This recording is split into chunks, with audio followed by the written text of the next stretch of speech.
आज्ञा नमस्कार। नुआपड़ा अंक बदलीगला घड़ीके सेठी एबे घोड़ा छुटुची एवं भारतीय जनता पार्टी जय ढोलकिया को लेकिन जो टेंशन रे थिला धीरे धीरे से टेंशन दूर होउची। विशेष करिकी राष्ट्रीय स्वयंसेवक संघर वरिष्ठ पदाधिकारी माने नुआपड़ारे बीजेपी पाई गोटे भल अनुकूल स्थिति सृष्टि कर देइछन्ति।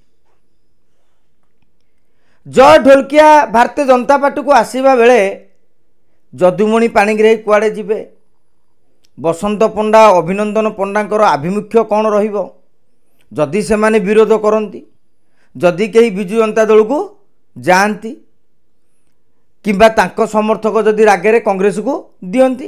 राजनीति रे एमती चर्चा आलोचना पर्यालोचना चले। नुआपड़ा बीजेपी भी एमती चली कहीं बड़ बड़ नेता मैंने जाके जय ढोलकिया को ग्रहण कर पारना।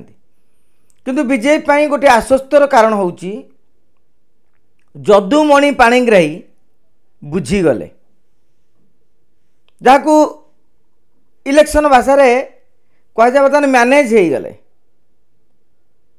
आरएसएस रो उच्च पदाधिकारी तांकु डाकी कथा ही जाइछन्ति एवं एई नुआपड़ा उपनिर्वाचन रे से दलीय प्रार्थी काम करिवे बोली प्रतिश्रुति देइछन्ति एवं दल मध्य तांको कथा बुझिबो बोली प्रतिश्रुति देइछि, जहाँकि भारतीय जनता पार्टी पाई गोटे भल संकेत। एवं दिने दी दिन भितरे अभिनंदन बुझीजीवे बोली बीजेपी भी दाबी करुछि। कहीं ना बसंत पंडाकर अनिच्छा रही, हृदय रे कोह रही, किंतु तांकर गणमाध्यम विवृत्ति को आपण अनुसरण कले से दल विरोध रे जिबे नहीं यह स्पष्ट कर दैछन्ति।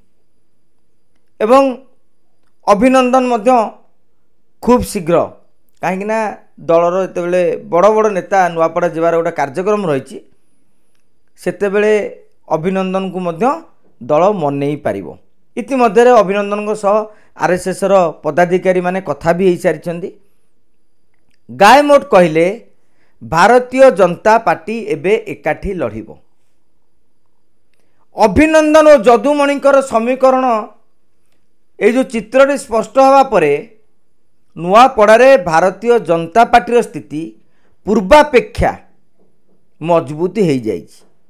बहुत मजबूती होनी, पूर्वापेक्षा मजबूती ये जो दल 3 नंबर थिला एबे धीरे धीरे जो 45,000 भोटा पाखापाखि आउ 15,000 बढ़ी सारिलानी। जय ढोलकिया इक्वेशन एवं दल रे थिबा जो नेता कार्यकर्ता माने एकाठी लड़िबा को जो संकल्प नेले एसबू भितर आउ एक अंक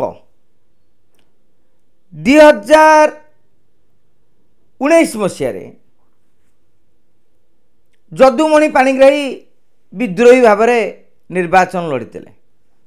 केन्दुपत्र संगठन ठार धरी 7-8टी छोट बड़ संगठन रो से नेतृत्व नियंती। कह जाउची 2024 निर्वाचन रे अभिनंदन पंडांकर भोट कमिवा पछरे जदुमणि बाबूंकर हाथ रहीतला।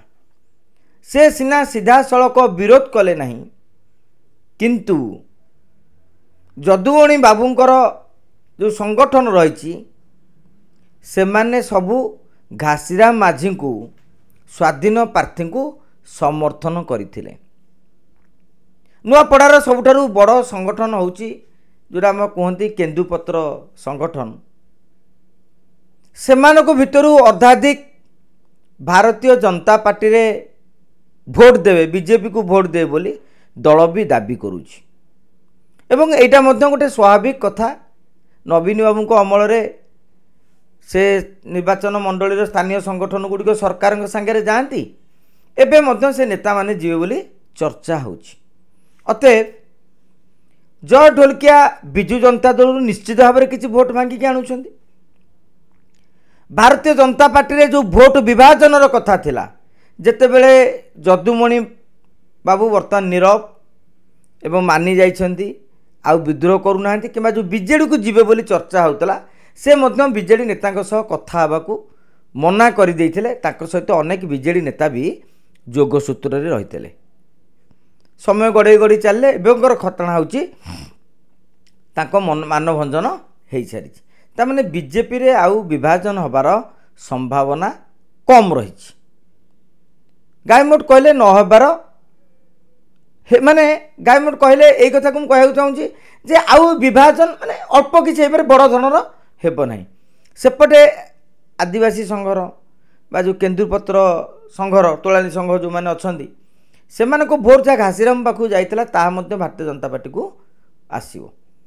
ତେଣୁ ଏହିସବୁ ଅଙ୍କକୁ ଦେଖିବା ପରେ ଆଜିକା ଦିନରେ ନୂଆପଡ଼ାରେ ବିଜେପି 1 ନମ୍ବର ଦଳ ହେଇଛି ବୋଲି କହିପାରିବା। ଆପଣ ଦେଖୁଥିବେ ପୂର୍ବରୁ ଆମେ ଅନୁଶୀଳନ କରିଛେ ବିଜେଡ଼ିର ପ୍ଲସ୍ ପଏଣ୍ଟ ମାଇନସ୍ ପଏଣ୍ଟ, କଂଗ୍ରେସର ପ୍ଲସ୍ ପଏଣ୍ଟ ମାଇନସ୍ ପଏଣ୍ଟ। ଏବେ ଯେତେବେଳେ ବିଜେପିର ଅପଡେଟ୍ ଖବର ଆସିଲା ଏବଂ ଆମେ ମଧ୍ୟ ସେଇ ଅସନ୍ତୁଷ୍ଟ ନେତାଙ୍କ ସହ କଥା ହେବା ପରେ ମୁଁ ଏଇ ନିଷ୍କର୍ଷରେ ପହଞ୍ଚିଛି ଯେ ଆଜିକା ଦିନରେ ବିଜେପି ନୂଆପଡ଼ାରେ 1 ନମ୍ବର। 15 ଦିନ ତଳେ ଯେଉଁ ଦଳ 3 ନମ୍ବରରେ ଥିଲା ଆଜି ସେ 1 ନମ୍ବରକୁ ପଳେଇ ଆସିଛି। ବର୍ତ୍ତମାନ ଭାରତୀୟ ଜନତା ପାର୍ଟି ଟାର୍ଗେଟ୍ କରୁଛି ବିଜେପୁର ଭଳି ଆମେ ବି ଗୋଟିଏ ଭଲ ମାର୍ଜିନରେ ଜିତିବୁ। ବିଜେପୁରରେ ଲକ୍ଷେରୁ ଉର୍ଦ୍ଧ୍ୱ ଭୋଟ ପାଇଥିଲା ବିଜୁ ଜନତା ଦଳ ଗୋଟେ ପ୍ରତିକୂଳ ସ୍ଥିତିରେ ଯାଇକି ମଧ୍ୟ, ଏବଂ ଦଳ 40ରୁ 42 ହଜାର ଭୋଟରେ ଜିତିଥିଲା।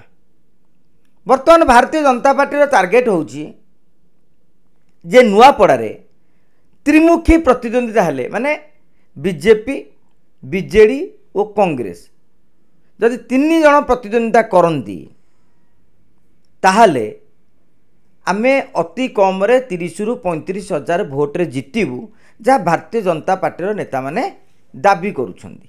ଅସମ୍ଭବ ବି ନୁହେଁ।